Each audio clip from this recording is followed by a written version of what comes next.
By episode 8, Yuru has found his real sister, met the crime family-shaped household feeding her salmon, and learned his parents may have vanished from an airplane. Family therapy has officially left the building. Episodes 5 through 8 are where Daemons of the Shadow Realm stops being only a mystery about Yuru's past and becomes a fight over the twins' future. Every faction says it wants to protect them.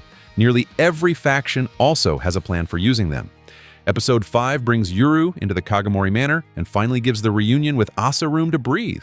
The setting is comfortable, the food is generous, and the people around Asa behave like family. None of that makes the situation feel safe. That tension is exactly what the episode needs.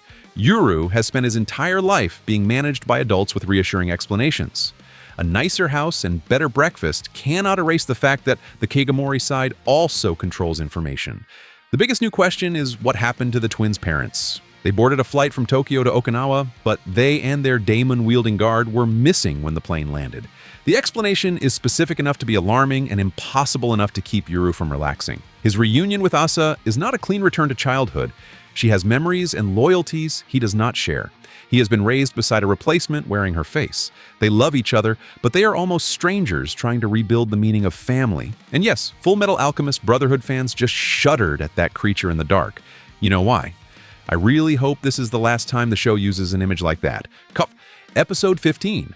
Before anyone can process the family situation, assailants attack the manor. The show is very committed to the idea that emotional conversations should be interrupted by property damage. Episode 5 works because the action does not erase the awkwardness. Yuru is physically inside Asa's home, but he has not decided whether it is his home. The Kagemori family can protect him and still have motives he should question. Episode 6 turns the home invasion into a demonstration of the series' real power system.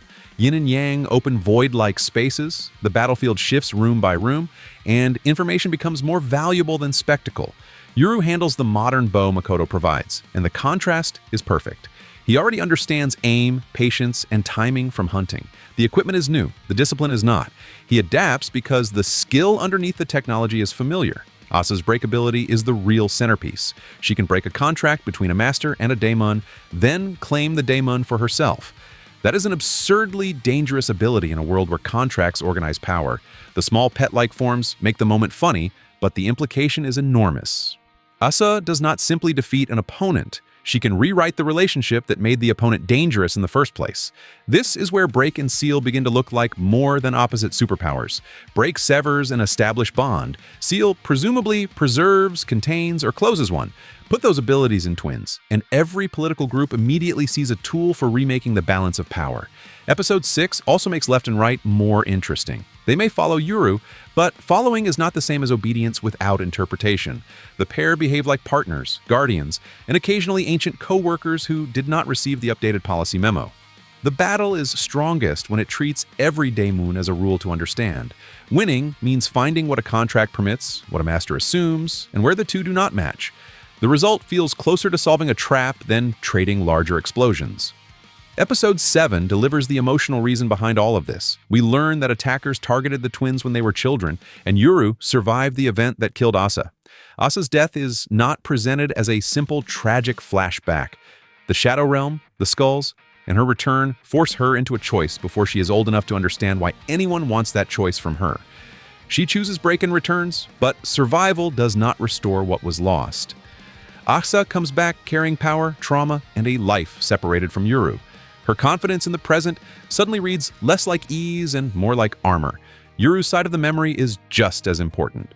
The skilled hunter we met in episode 1 was shaped by a child who learned that danger could arrive for his family without warning. His preparation is not a personality quirk.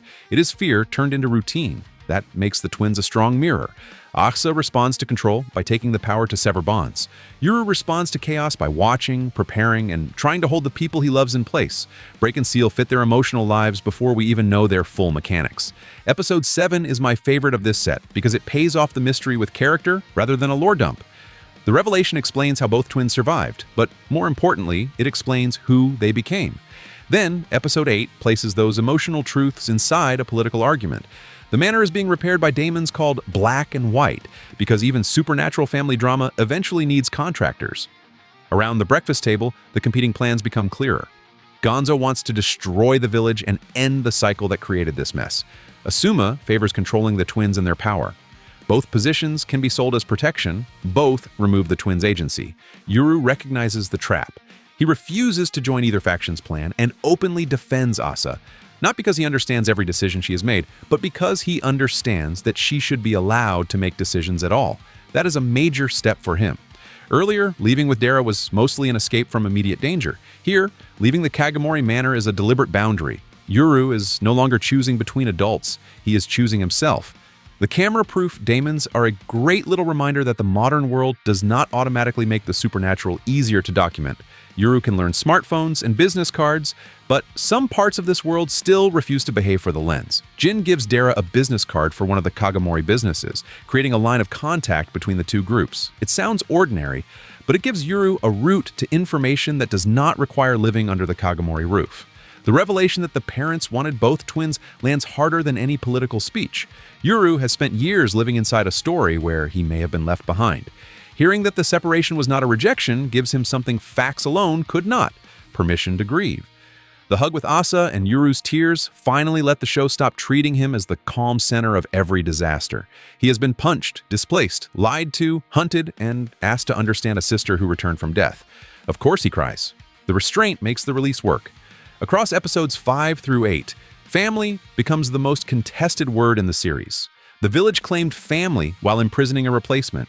The Kagemori household offers genuine affection alongside political control. The twins' parents are absent, but their choices still shape every room. The show is smart enough not to make protection automatically virtuous. Protecting someone can mean standing beside them, but it can also mean hiding information, limiting movement, and making decisions on their behalf. Yuru is learning to tell the difference. Asa may be the most dangerous person in the story, yet these episodes make her vulnerability impossible to ignore. Break lets her sever supernatural contracts, but she cannot simply break the history that separated her from Yuru. Yuru's strength is the opposite. He has no interest in controlling everyone around him. He wants enough truth to choose his next step. In a conflict built around ownership, that modest goal becomes radical. My main criticism remains the number of moving pieces. New attackers and daemons can arrive so quickly that some threats feel like demonstrations before they feel like characters. The mythology is fascinating, but the show occasionally hands you 3 rulebooks during a chase scene. The Kagemori politics also need more time. Gonzo and Asuma represent meaningfully different approaches, but both positions become more powerful when we understand the personal history underneath them. The ideas are strong. I want the people carrying them to become equally specific. Even with that concern, this batch is stronger than the opening 4 for me. Episode 6 proves the fights can revolve around rules. Episode 7 turns the twins' powers into emotional metaphors, and Episode 8 gives Yuru a choice that belongs to him. For episodes 5 through 8, I am at a 9 out of 10. The series is still stacking mysteries, but now every mystery connects to a relationship we care about. So, who is actually protecting Yuru and Asa? And who is protecting their own plan for them? Let me know below. Right now, I trust the twins, I cautiously trust Dera, and I trust every comfortable adult exactly as far as left and right can throw them.